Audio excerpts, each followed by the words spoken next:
First, Stacy. Hi, Stacy. Okay. What's your thought about Av?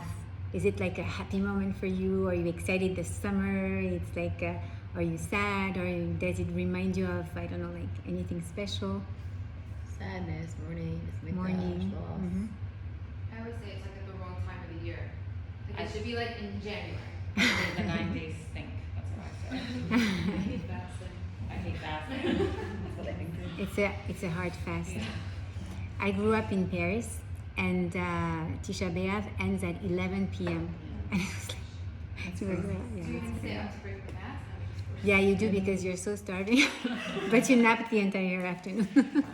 So, okay, so it's true that one part of the month is the morning, and it's funny because when we think about it, really it's only 9 days out of 28 days, and yet that's what we remember when we think about Av. We always think about, oh my God, like we're gonna have Tisha B'Av, and it's gonna be heavy, and it's gonna be a sad moment, and it's gonna be, I don't know, like even when we see someone with a sad face, oh, you have a face of Tisha B'Av. So it's like really something that is imprinted with deep feelings, with sadness, with mourning. It's heavy. And yet, right after, there is a beautiful day that is called Tu B'Av. Have you ever heard about that day? It's supposed to be one of the greatest day of the calendar, together with Yom Kippur. It's compared as Yom Kippur, which is crazy because really, like, I grew up without really like noticing. Today we're Tu B'Av. Okay, when I prepare for Yom Kippur, it's a different thing. And Tu B'Av is the day where the young ladies would go out in the fields and would try to find their beloved, their husbands, their zivug, and all the youngsters would go out and try to get married. So it was a very, very happy day. So why do we only relate to the first 9 months of that month, the first 9 days of that month? We're going to see that together. First, I want to share a little personal story with you. I'm part of a group of like a network called Core Torah. And in that network, we share a lot. We have different occasions, opportunities together. And this morning, we had a discussion. And over these discussions, we were bringing out mourning.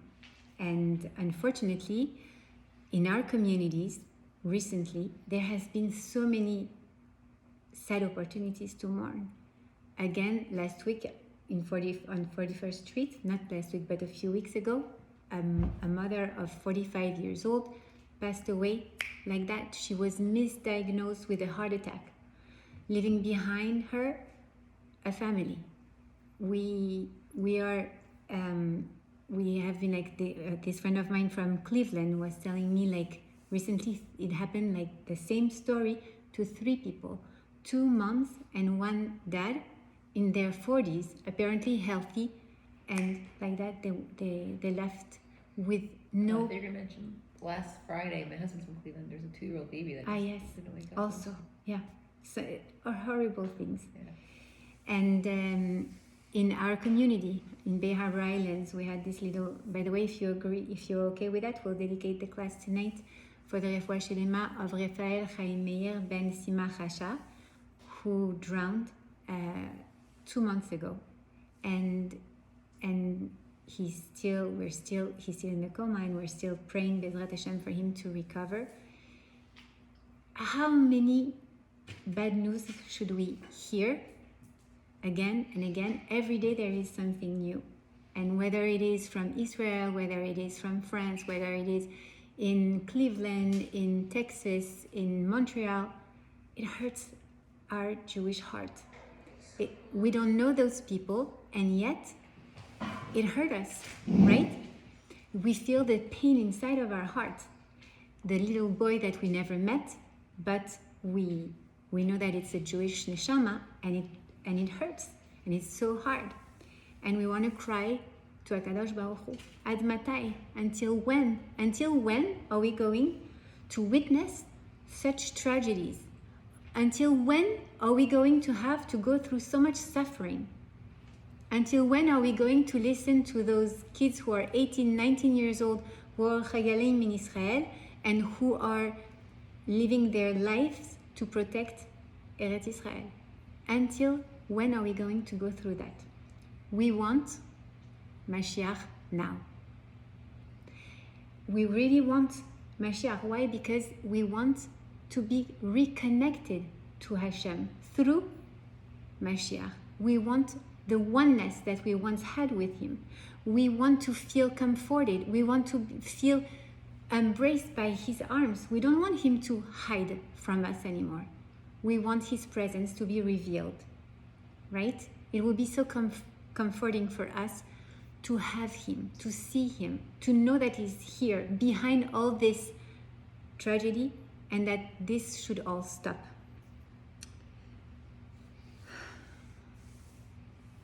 In order to understand why we go through all that, and to understand also why we have to go through those mourning times and those days, those 3 weeks of mourning every year. And we hope, Bezrat Hashem, that we will not have to fast this year. This is the only fast that actually there is no preparation for the kids.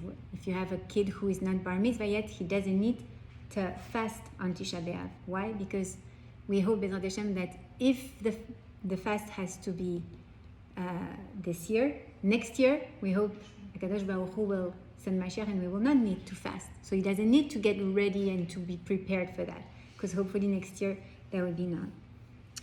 So what we want to understand is a larger picture of why we disconnected like that with HaKadosh Baruch Hu. Why HaKadosh Baruch Hu withdrew His presence, why He hid from us a part of His revelation.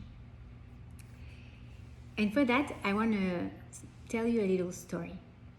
It's a mashal about a princess and a king. Not that I think that you still believe in princesses and kings, but I think a mashal gives a good idea with simple pictures. So it's the story of a princess who fell in love when she was young, very immature. She fell in love with a king. And this king promised her that one day, when she grows up and when she's ready to become a queen, and being a queen requires a lot of good qualities, of heart, of being responsible, of being able to represent the kingdom. One day he will marry her. So she is very happy. She's from another kingdom than this king, and one day that kingdom gets hit by hunger, and therefore she needs to leave. And she's scared because she says, okay, if I leave my land, there was no FaceTime or there was no Instagram or TikTok at that time. How is he going to retrieve me? How are we going to get reunited one day? But she needs to leave in order to find food. And so she leaves to another kingdom. She arrives in this kingdom, and because she's a beautiful princess, she's welcome. Everybody enjoys her qualities. They all find her so beautiful and so refined, and she is really like very, very appreciated over there. But after some time, people start getting jealous at her. They start jealousing her. They decided actually that they have to get rid of her in a certain way. And they decided to use her qualities of heart, because she's a very nice and generous person, in order to turn her into a slave for the king. For many years, she remained there as a slave for the king of that nation.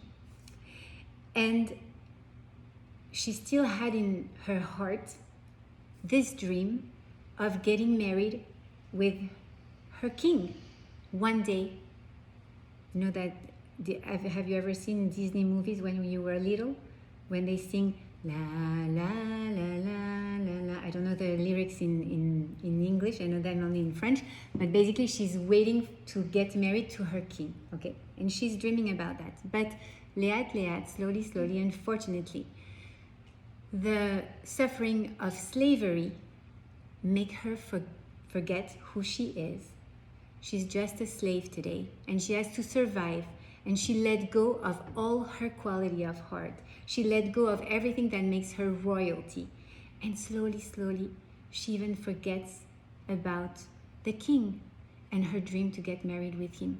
Who would want to marry this little slave?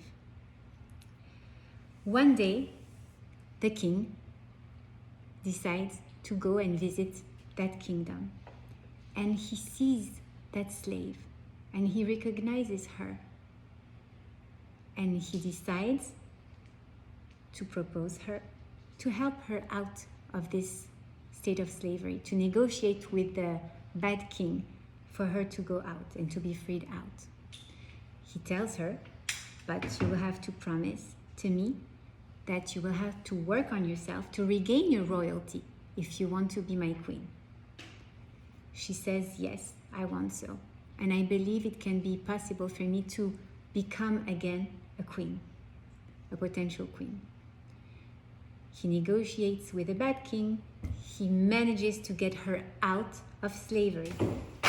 And for 7 weeks, he is going to treat her like a queen, to take care of all her basic needs, her vital needs. She doesn't need to worry about what she's going to eat because he makes sure that she has everything she wants to eat. Everything is taken care of for her. She can drink, she can relax, she can just focus on regaining her dignity. And then after those 49 days, he goes to her. He takes her to a beautiful mountain, all decorated with flower, with a beautiful chuppah on top of the mountain. And he says to her, now, will you marry me? And she says, yeah, of course, I will marry you, I love you. And they get married, and they unite, they become one. And he takes her into his beautiful palace, the palace she always wanted to be part of. The next day, he wakes up and he sees her in the arms of another man. Thank you for following. And his heart is broken. How did you do that to me? You promised to be my wife. You're my queen. You're inside of my palace. And you broke our covenant. This ketubah that you signed recently, now you just betrayed me. She feels sorry, of course. And he will forgive her. But he will withdraw from his palace. And she will be left alone. But he will tell her, for some time, I will not be there for you. You will not be able to see me. But when I see that you're ready, I will be there again for you. And you will be one with me again. It will be the same day as today. I just don't know when you will be ready for that. I am looking forward to being one with you again, to be united with you again. Just show me that you are ready and that you're not going to betray me again. This story is our story with HaKadosh Baruch Hu. Once we were a nation who fell in love with HaKadosh Baruch Hu. Abraham Avinu was the first one, right? We were taken away from our land because of a hunger and sent to slavery in Egypt. We were not sent to slavery in Egypt, we were sent in Egypt where we were first adored and then we went into slavery. We were taken out of Egypt by HaKadosh Baruch Hu. We were cared during 7 weeks. He loved us. He took care of us. We grew back our dignity, our royalty. We married him in Shavuot. And when Moshe Rabbeinu came back with our ketubah, what happened? Hello, how are you? And when Moshe Rabbeinu came back with our ketubah, he found the men of Am Israel doing the Chet HaHegel, right? The sin of the golden calf. Cheating the day after the marriage, almost. And that was the first cheat. So that was the 17th of Tammuz of 2448. And today, almost 3,000 years after that, every 17th of Tammuz, we still go back to that same place where we are mourning and we are regretting this relationship with HaKadosh Baruch Hu that we lost. We were his queen, we are still his queen, we still belong to the Bet HaMikdash, that was his palace, but we don't have that today. And what I want to see with you today is how we can reconnect. And learning how to reconnect through the month of Av will give us also tools, not only to reconnect to HaKadosh Baruch Hu, but to anyone, to our spouse, to our kids, to our friends. It's tools of reconnection that are giving in that period of the time. And it's interesting because sometimes we don't realize that in moments of mourning, we can actually grow.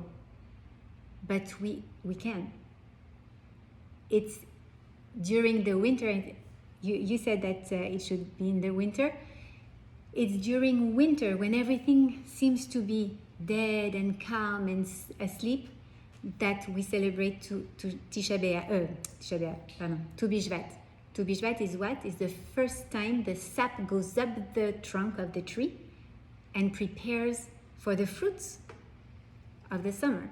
So it's during morning time that we have this opportunity to grow. Let's dig into it together. So first, what type of disconnection are we experimenting? We are experimenting, what's your name? Chaya. Chaya, there if you want to go. Yeah. So really we are experimenting a betrayal, a sin. God forbid, if it were to happen to us, how would we feel? Would we want to just cut off the relationship? Like, I've been betrayed, that's it. I don't want anything else. Maybe. Who wants to be betrayed by your beloved, God forbid? Okay? No one. And yet, here we're going to see that our relationship is not ended by HaKadosh Baruch Hu. It's just transformed. He just gives us some space. He withdraws himself a little bit in order for us to be able to grow and to miss that relationship. There's a parallel here with the period where we are in Ida and we withdraw the intimacy part of our relationship, the intimate part of our relationship in order, what? To become more friendly, to grow our friendship, to grow our relationship on another level, right? So it's almost the same here. We're speaking about a chet. A chet is a sin, okay? But really, what is a sin? It's not something that cuts. A sin, a chet, we learned from a story in the Tehillim that chatat means actually when King Shaul wanted to kill David HaMelech with his arrow and how do you say, arc and arrow? Bow and arrow. Thank you. Bow and arrow. And he missed his target. This is exactly a chet. What is a chet? Is you were supposed to target something and you didn't go to your destination. You missed your target, okay? So is this a permanent damage? let's see. When we miss our target, is there a way to repair? When we see in the history, do you know what was the first chet? What was the first sin that ever happened in human history? Adam ate from the tree. Exactly. Mhm. It was the first sin. What was exactly said? HaKadosh Baruch Hu creates Adam HaRishon. He placed him, he creates Adam HaRishon as an androgynous being, okay? Both feminine and masculine in the same body. Are you familiar with that? Mm-hmm. Okay. And then he placed the Adam inside of the Gan Eden. And he says, after separating them, you can enjoy of all the fruits that you have in this garden, besides the fruits of the Etz Hadat, of the tree of knowledge of good and evil. Okay? And so that was his mission. The mission of Adam was enjoy your time in this beautiful garden, don't eat from that tree, and we're going to enter in Shabbat very soon. Mashiach is going to come. Yep, that's the end of the story. We would never have been there, okay? But something else happened. Chava was seduced by the Nachash, by the snake. She was tempted to touch the tree. Nothing happened. She said, I'm going to eat the tree. Hello. Okay. And finally, she eats from the tree. She has Adam eat from it too. And what happened? They missed their goal. Their goal was to follow the mission that HaKadosh Baruch Hu gave them, and they missed that target, that goal. Hello. Hi. How are you? So, and something happens at that moment when they miss their destination, their mission. Something happens, is that they fell. Both of them fell from where? From the Gan Eden, that is the place of perfect shlemut, to this world, to the Olam Hazeh. Okay? This world that is an incomplete world, that is an imperfect world, that needs to be repaired. And they fell here. Suddenly they realize what? That they are naked, which they didn't know before because they didn't know what was good, what was bad. Now they know. They feel ashamed. They hide. And what happens? HaKadosh Baruch Hu tells them, Adam, Ayeka, where are you? And it's very funny because you would say, Hashem needs to know where Adam is. He's almighty. He knows everything. He doesn't need to know where Adam is. He knows Adam is hiding there behind. What's the big deal? He's not telling him, Ayeka, where are you? But Ayeka, where are you at with the mission that I gave you? I was expecting you in this destination. You missed your destination. Where are you at? Okay? And now if you're going to read take a look in your page, you're going to see how we write Ayeka.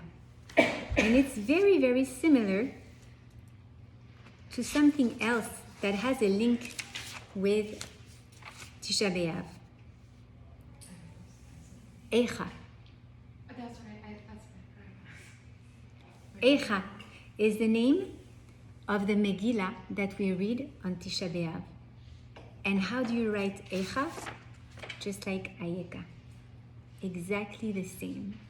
It's so interesting when you think about it that on Tisha B'Av, we're going to read a Megillah. The Megillah comes from the word Gilui, that means revelation. How do you say that in English properly? Revelation, okay? To reveal. So HaKadosh Baruch Hu is going to reveal himself through that question. Eicha, Eicha, which is really Ayeka. Where are you at? Again, one more time, you missed your target. Where are you at? So the first thing that we are going to see is that it's very important when we want to reconnect. in order to regain a connection in a relationship, is to know, where do I stand? Where am I? What was my destination? And where am I right now? To self-evaluate ourselves. Okay? Imagine the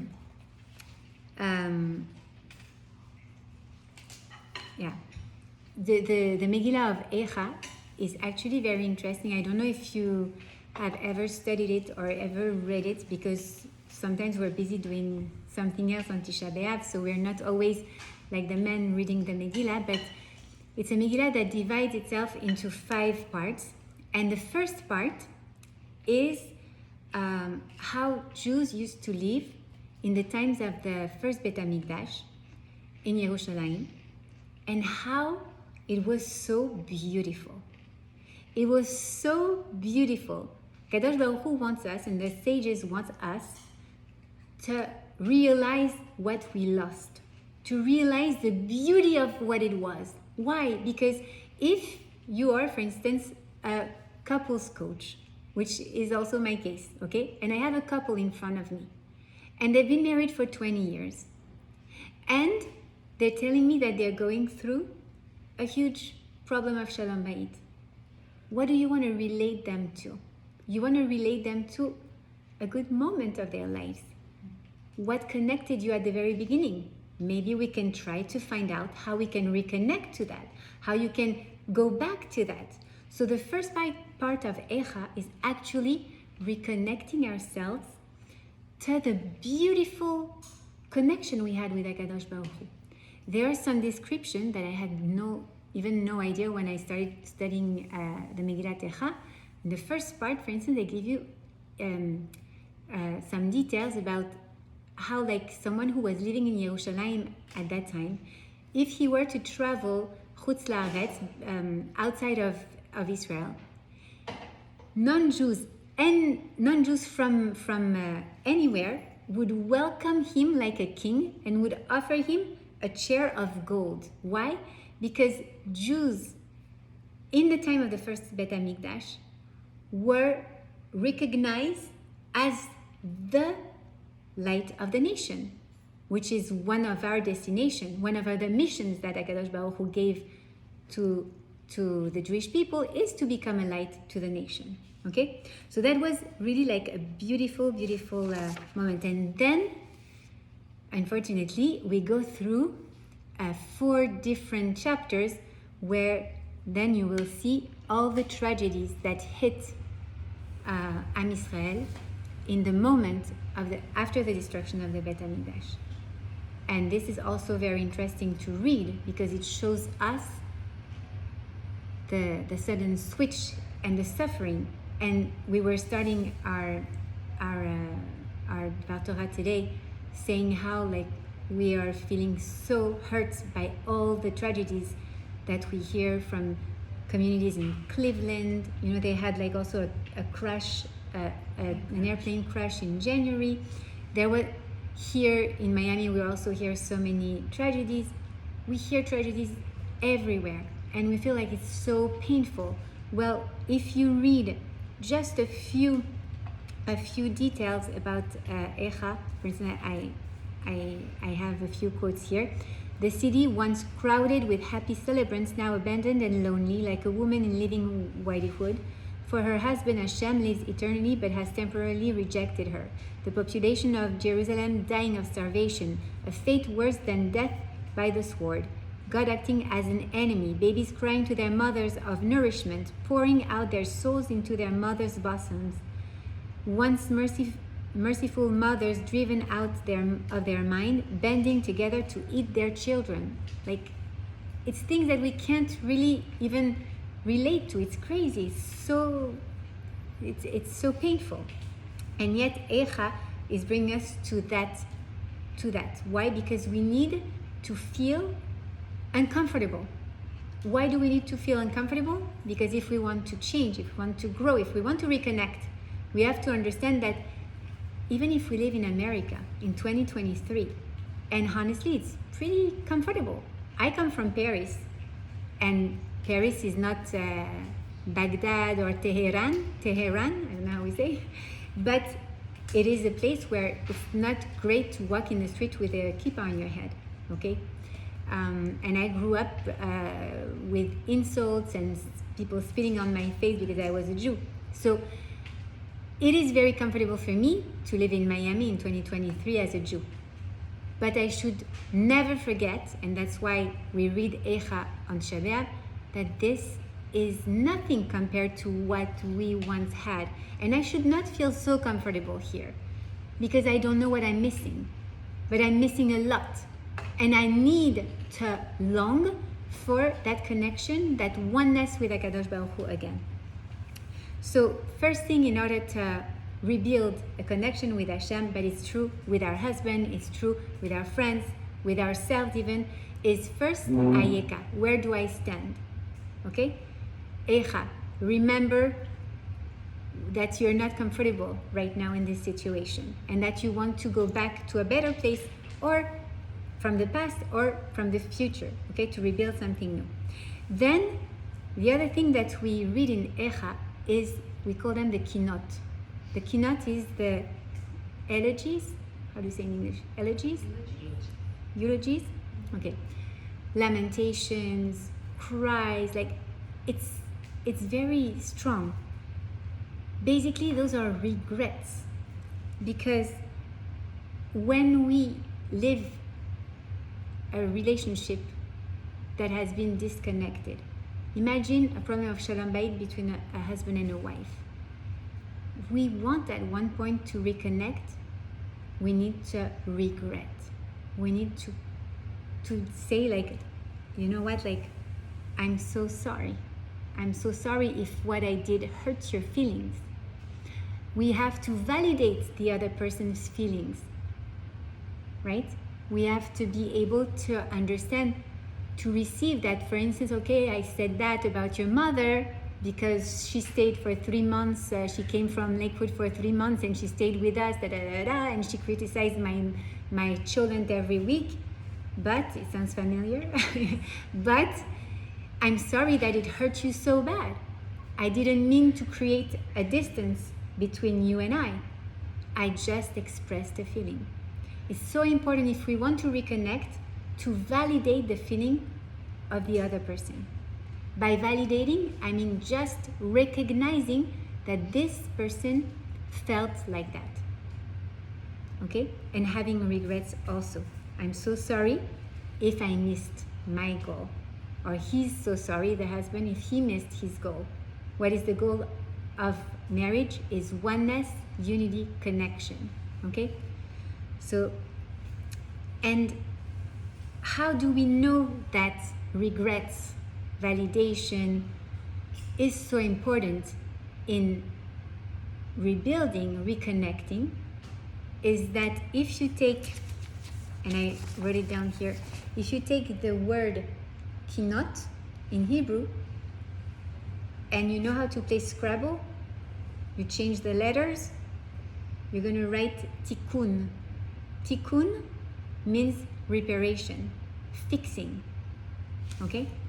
So in order to fix a broken marriage, in order to fix the broken marriage between us and HaKadosh Baruch Hu, our relationship with HaKadosh Baruch Hu, I need to regret. I need to be able to validate what he feels, what happened, okay? And what I'm responsible for also. And what is missed today. Today, what we are missing is really Hashem's presence.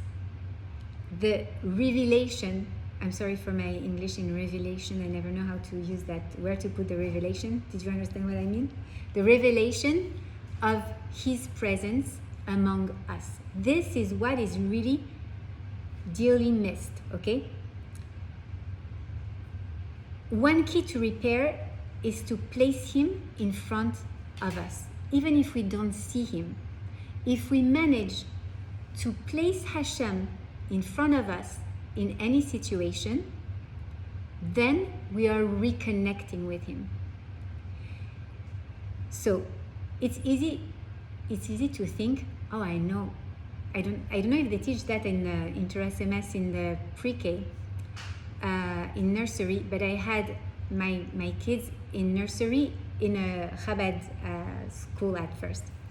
And they used to sing this song, Hashem is here, Hashem is there, Hashem is truly everywhere, up, up, down, down, right, left, and all around. You know that song? Or you didn't sing it with me? Okay. So, of course we know that. We teach it to our kids. Oh, Hashem is here, Hashem is there, Hashem is truly everywhere. It's true. But do I live it? Do I live with that?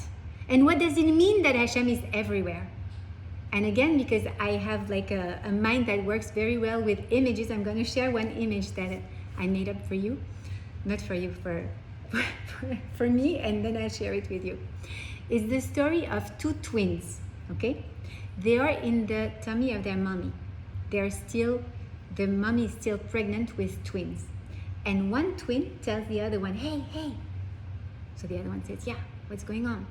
He says, hey, do you believe in the mommy? So the twin said, what do you mean I believe in the mommy? Of course, are you crazy? No, but hey, do you believe that one day we'll be out of this world and there will be a mommy who will hug us and kiss us? So the other one said, of course. And he says, but if you believe in that, why can't we see the mommy? Where is it? I don't see it. If it really existed, I would be able to see it. And the twin tells his brother, are you kidding me? Don't you know that mommy is here, mommy is there, mommy is truly everywhere? Because we are inside of mommy. The pregnancy is a beautiful mashal of our world. Of course Hashem is everywhere because we are inside of Hashem. Hashem created this world starting by himself, working with himself. We're not going to go into the Tzimtzum theory, but it's very interesting to understand that Hashem is truly everything. If I don't see him because he withdrew his presence in order for me to miss him and to desire being closer to him, but that because I know that he's here, and I know that Ein Od Milevado, there is nothing else but him. Anything that happens to me is actually Hashem. If I do that, if I place him in front of me, in every single garbage truck that stops in front of me and I'm going to be late for carpool and I am so annoyed at this garbage truck, but really, who decided for that garbage truck to arrive here? Kadosh Baruch. If you put Hashem in front of you at that moment, will you be annoyed? Will you be angry? No. It's okay, it's like that. What am I going to do? Okay? Same thing with the poor mother-in-law. We always place her in the conversation when there is an issue. But let's take back a mother-in-law, okay? Who tells you something that really, like if a friend had told you that, it would have been okay. But because it's the mother-in-law, it doesn't, you can't swallow that word very well, okay? Well, really, she is, if you place Hashem in front of you, she's just a male person delivering a message that is not really from her. It is from Hashem. It works with the bad things, it works with the good things. Meaning that, for instance, when someone tells you a compliment, wow, you look great today, or wow, like I really appreciated what you said. Of course, the person decides, chooses to tell you that. It's her responsibility to tell you that. But this is a message from Hashem. Hashem is actually giving you. He is the one who sends you that message through that male person. Okay? So it's interesting because it means that by placing Hashem in front of me, I am actually creating a link, a connection with him. Okay? The second Bet HaMikdash was destroyed because of Sinat Chinam, baseless hate. Okay? And how do we rebuild it? By Ahavat Chinam, by baseless love. It's easy to say, it's not that easy to do. When I place Hashem in front of me, it helps me to develop Ahavat Chinam also. Because then I understand that the husband who always makes the same reclamations, I don't know, like, oh, there's not enough salt, or why didn't you make this, or why didn't you make that, or maybe he is just the messenger of a message from HaKadosh Baruch Hu, who wants me to work on that midah. The friend who tells you something that is difficult to digest, the same way. It's actually a message from HaKadosh Baruch Hu. It helps me to love that person. Why? Because I know that it doesn't come from that person, it comes from Hashem. Okay? And another thing is also that I know that it's a mitzvah to love Hashem. We say it at least 3 times a day in the Shema Israel. Okay? You will love Hashem, your God. Okay? With all your heart. What does it mean to love Hashem? It's also to love His Torah, and it's also to love His children. Loving the Torah of Hashem is loving the ratzon, the will of Hashem. Okay?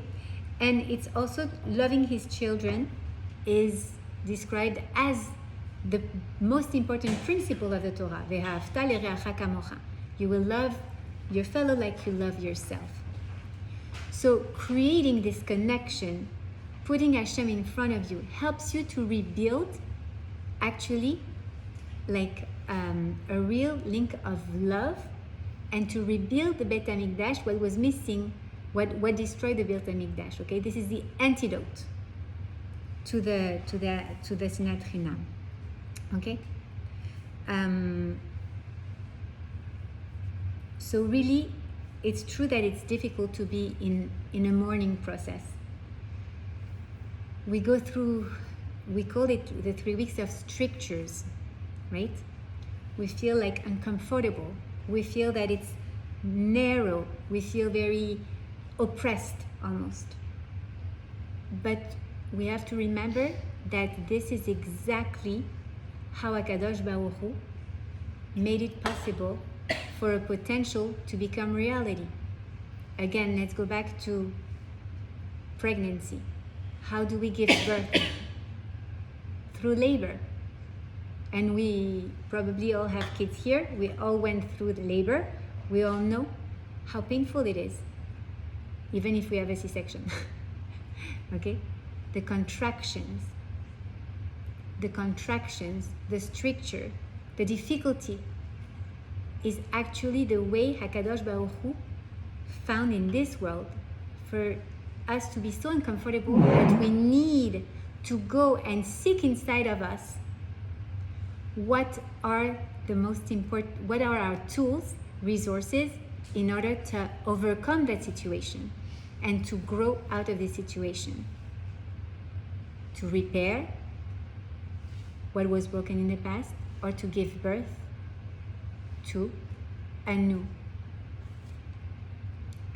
plan, which is a tinok. And again, it's exactly the same letters as tikkun and kinot. Voilà, so rebuilding our connection through evaluating ourselves, where do we stand, regret, validating the feelings of the other person, reparation, placing Hashem in front of us, finding the path of healing through love and Ahavat Chinam. Those are the keys for the understanding, like the power of the months of Av. Thank you. You're welcome. Thank you very much.